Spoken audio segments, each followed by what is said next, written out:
David, it's good to see you again. It's good to see you as always, Mark, my man. Yeah.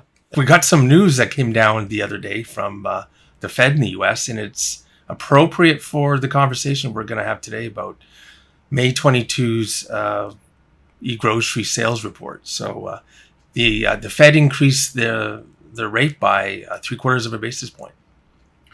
Yeah, it's a huge jump. I think the market anticipated it. I think, this is the necessary step. It's going to be a painful step as we Yeah. move forward. And really the question is just, how does it affect consumer spending as it relates to groceries? After all, that's what our focus is.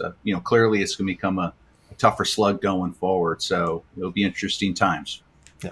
So tell the audience what have you uncovered as a result of May's research? Well, the theme or focus is essentially shifted almost entirely away from COVID to Yeah. inflation. And that's interesting. We can talk about why I think that. But it's hard to ignore the elephant in the room, which is Yeah. everything's getting more expensive. So, inflation seems to be the topic and the focus of the day. Yeah. And unfortunately, as you said, I mean, all the input costs, transportation, manufacturing, they're all being passed down the line, and it's hitting the consumer. So Yeah, but I would say what's interesting because I've been doing on the side a market basket analysis that we've been mhm, tracking over the last couple years, some stores in our market, and what we're observing when we look at the basket of goods, which has a comparable inflation rate to what's out there more broadly in the mhm, U.S., is that where consumers are paying more on a percentage basis today is significantly skewed toward national brands, almost by yeah, 2 to 1. So it is that's a significant. reckoning for the consumer. It Yeah, also becomes an opportunity for the retailer to help find ways for that customer to save money by promoting and highlighting the savings and value associated with the store brand or national brand equivalent.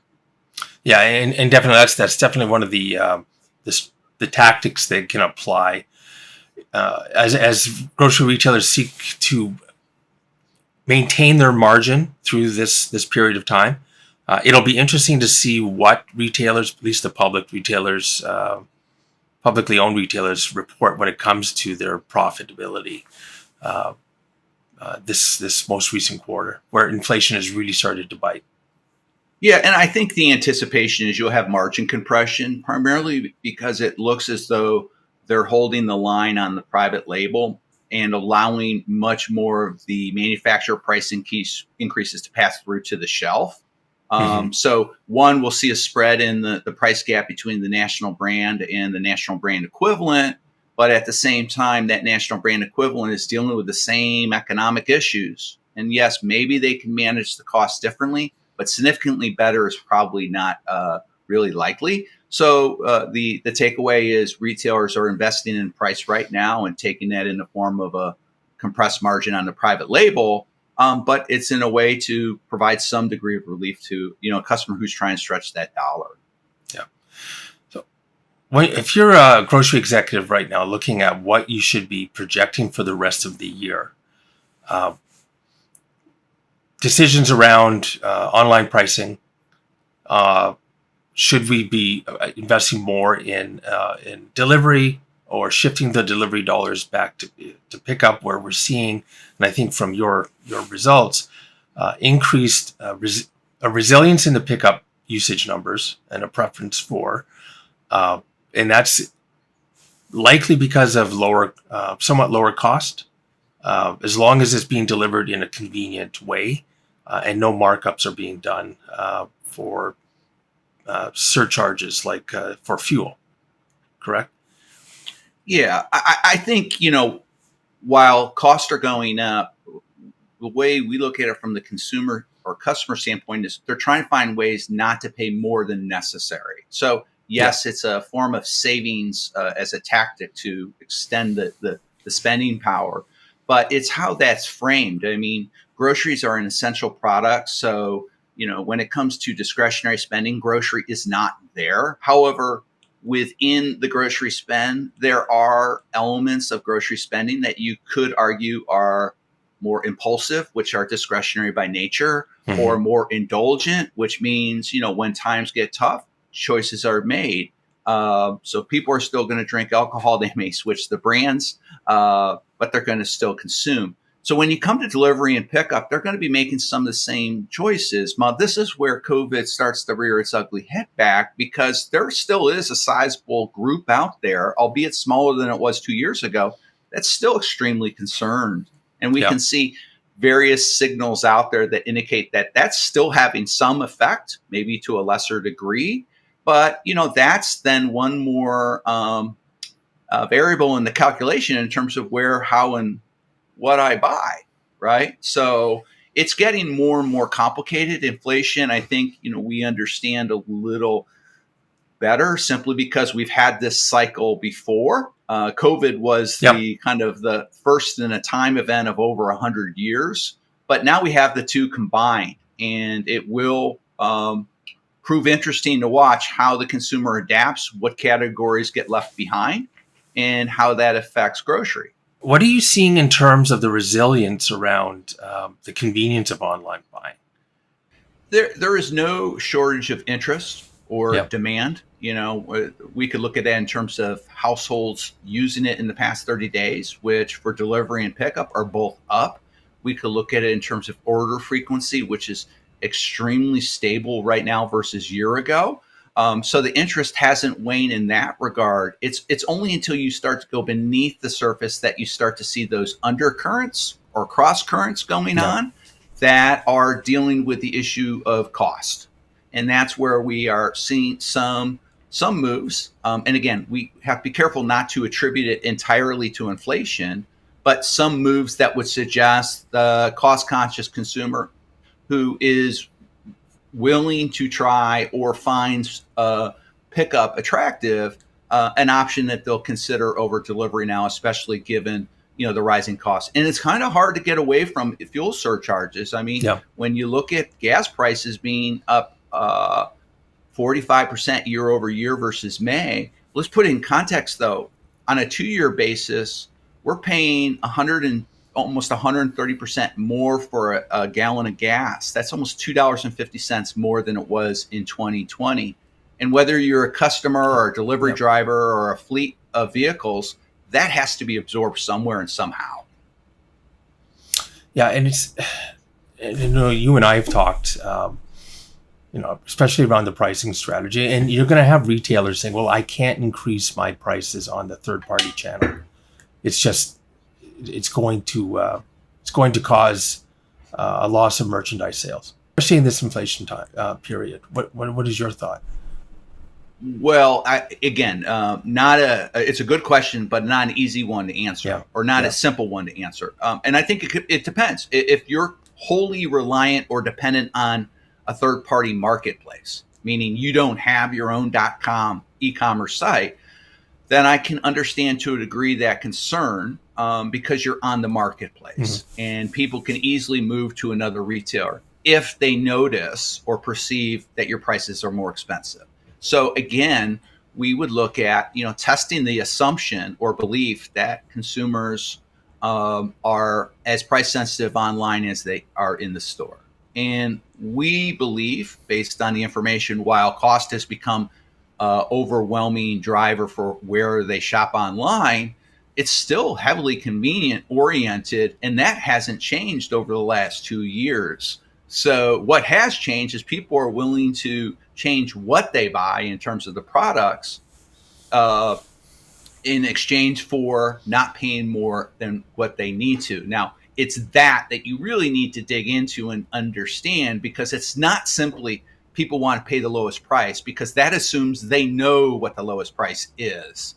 And that's an opportunity cost that even in the digital space requires a degree of effort that Yeah. most people aren't willing to put forth. So there is an opportunity to look at that, especially if as you're managing your own cost inflation and you're looking at what the contribution margin is of a dollar in sales. You need to ask yourself, is the dollar that I'm getting from the online, in this case, the marketplace, worth that effort? Because if it's dilutive and contracting your margins much more than alternatives, then one alternative strategy or reason for raising your price online is to motivate a change behavior with the assumption that that behavior is going to benefit you in some way. Ultimately, as long as you capture that customer and that sale, that would be a net benefit, assuming you capture it. But again, if you're wholly dependent on a marketplace, you have nowhere else online to send them. If you had a first party, .com e-commerce site, then the chances are you have a better likelihood that the person is going to shift to your service because they enjoy shopping with you. So it, again, involves a degree of thinking and challenging of the assumptions that are deeply wired. And again, we need to be careful about assuming that the digital space operates and behaves the same as the physical space, because we know it doesn't. Yeah, great insight.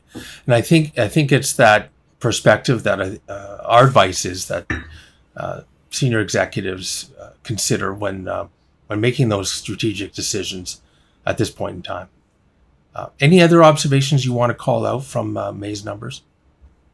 Well, I think, like I said, we have seen that the effect of inflation has now pushed cost in terms of avoiding costs that you can avoid to the number one position for grocery, and it's jumped over 10 points versus 2020.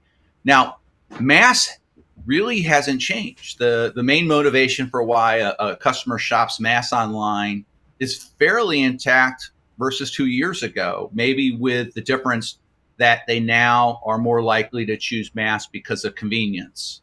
But cost is still overridingly the main reason why people shop with a mass retailer.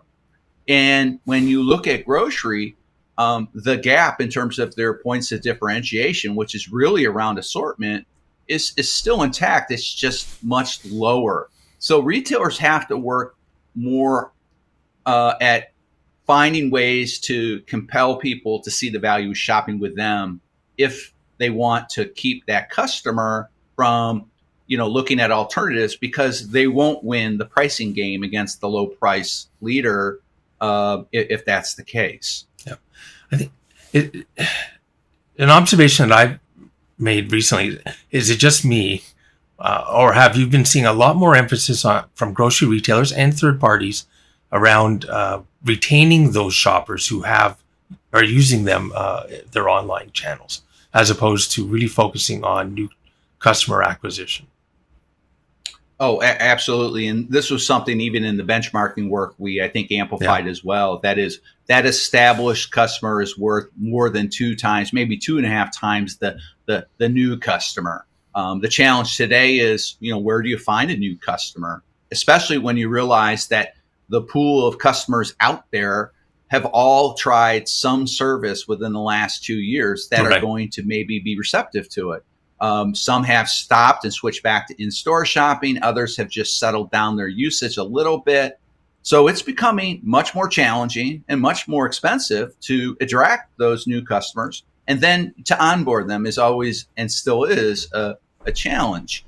So I think it only makes sense to continue to focus on the core customer base, because after all, they're already demonstrating a degree of loyalty by their share of wallet they're giving you, by the order frequency, and by the fact that as long as you keep them happy, they don't have a reason to consider an alternative. And that's the key, that people don't look for alternatives until they start to become unhappy or dissatisfied in some way.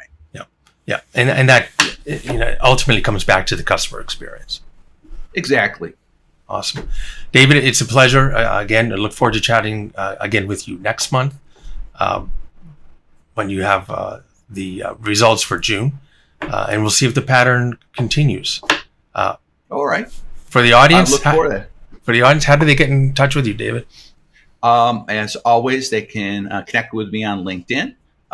They can send me an email at david.bishop@brickmeetsclick.com, and we'll go from there. Awesome. Folks, you're obviously watching this on Mercatus channel. Any questions, any information you would like from Mercatus, feel free to reach out to us as well.